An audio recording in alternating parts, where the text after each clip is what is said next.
안녕하세요, 여러분. 혹시 내가 진짜 믿고 의지하는 건 뭘까? 이런 생각 한 번쯤 해보신 적 있으세요? 오늘 우리가 함께 살펴볼 이 고대의 글이요. 바로 그 아주 현대적인 질문에 대한 놀라운 답을 담고 있습니다. 사실 우리 모두는 알게 모르게 무언가에 기대서 살아가잖아요. 그게 뭐 돈일 수도 있고 어떤 사람일 수도 있고 아니면 내 능력일 수도 있고요. 자, 한번 솔직하게 생각해 보자고요.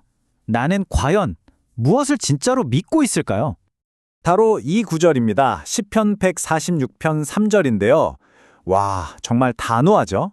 오늘 우리가 파헤쳐볼 이야기의 핵심이 바로 여기에 있습니다. 자, 이 시는 좀 특이하게 이것을 믿어라가 아니라 이것은 믿지 마라로 시작해요. 뭘 믿지 말라고 하냐면 바로 고관들입니다. 그럼 이 고관들이라는 게 대체 뭘 의미하는 걸까요? 여기서 말하는 고관들, 이게 단순히 옛날 이야기 속 왕이나 귀족을 말하는 게 아니에요. 이게 정말 중요한 포인트인데요.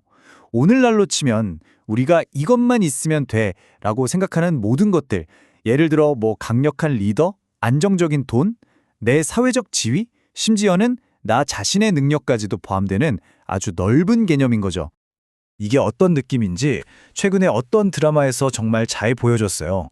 평생을 회사에 바친 김 부장님 이야기인데요.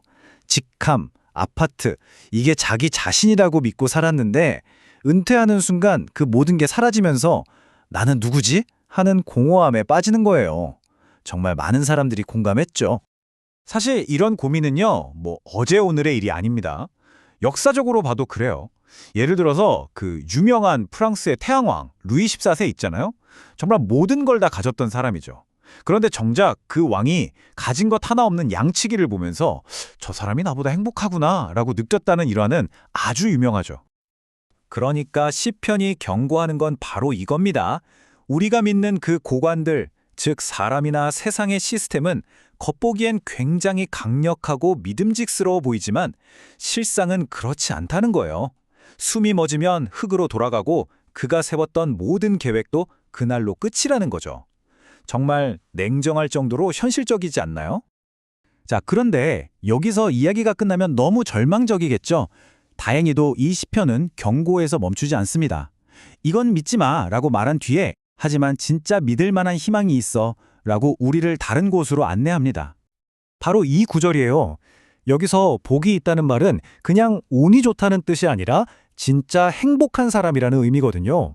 그러니까 진짜 행복은 내가 뭘 가졌느냐가 아니라 내 희망을 어디에 두고 있느냐에 달렸다는 거죠.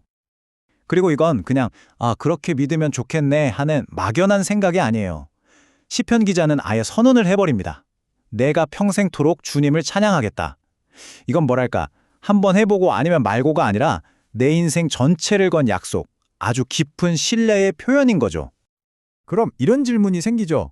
아니 도대체 어떤 분이시길래 인생을 걸고 믿을 수 있다는 거지?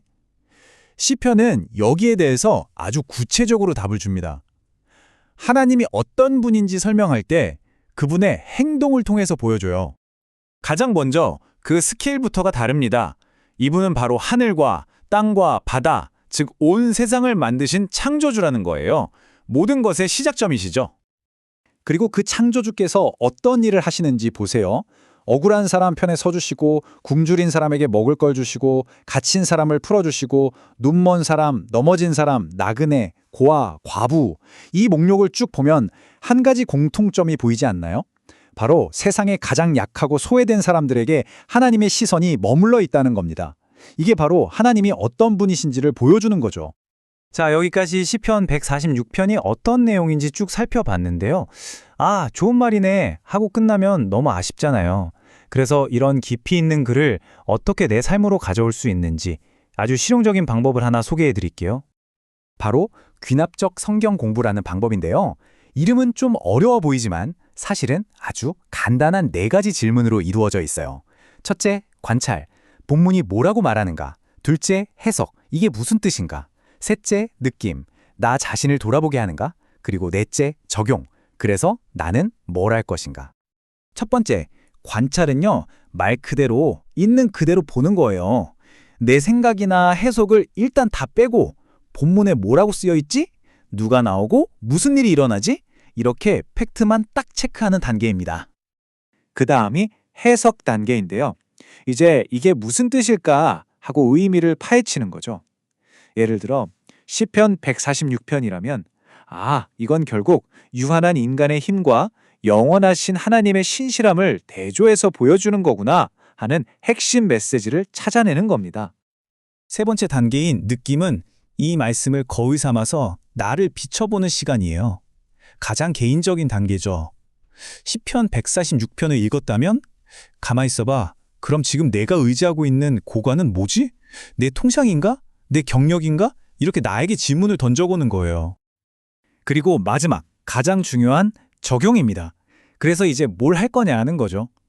깨달음에서 끝이는 게 아니라 좋아, 이번 주에는 동곡정이 들 때마다 이 말씀을 한번 떠올려 봐야겠다처럼 아주 구체적인 행동 계획을 세우는 것, 이게 바로 이 말씀이 내 삶을 바꾸게 하는 힘입니다. 바로 이 과정을 통해서 수천 년 전의 글이 그냥 박물관의 유물이 아니라 오늘 내 삶을 이끌어주는 살아있는 지도가 되는 겁니다. 이게 실제로 어떻게 삶을 바꾸는지 한번 볼까요? 이건 그냥 좋은 이야기가 아니에요. 실제로 이런 삶을 살아낸 분이 계세요. 한 선교사님이 끔찍한 화재로 전신에 화상을 입으셨는데 의사들이 다들 가망이 없다고 했대요. 정말 모든 세상적인 희망이 끊어진 거죠. 바로 그 순간 이분이 나는 이제 오직 하나님만 의지하겠다고 결심했고 기적적으로 살아나셨어요. 이 경험이 그분의 인생을 완전히 바꿔놓은 거죠. 또 다른 분의 이야기도 있어요. 이분은 예수님을 믿는다는 이유로 아버지한테 의절을 당하셨대요. 무려 10년 동안요. 세상에서 가장 든든한 고관인 아버지를 잃은 거잖아요.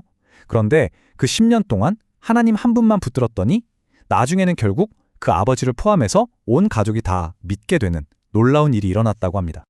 이런 이야기들을 듣고 나니 시편의 이 고백이 다시 새롭게 들리지 않으세요? 내가 평생토록 주님을 찬양하며 내가 살아있는 한 내 하나님을 찬양하겠다. 이건 그냥 모든 게 잘 풀릴 때 하는 말이 아니었던 거예요. 인생의 가장 밑바닥에서 누가 진짜 믿을 뿐인지를 처절하게 깨달은 사람의 고백인 거죠. 자, 이제 여러분께 질문을 던지면서 마무리하려고 합니다. 이 고대의 노래가 오늘 우리에게 묻고 있어요. 당신의 삶에서 이제는 그만 내려놓아야 할 고관은 무엇인가요? 하나님을 온전히 신뢰하지 못하게 만드는 바로 그것 말입니다.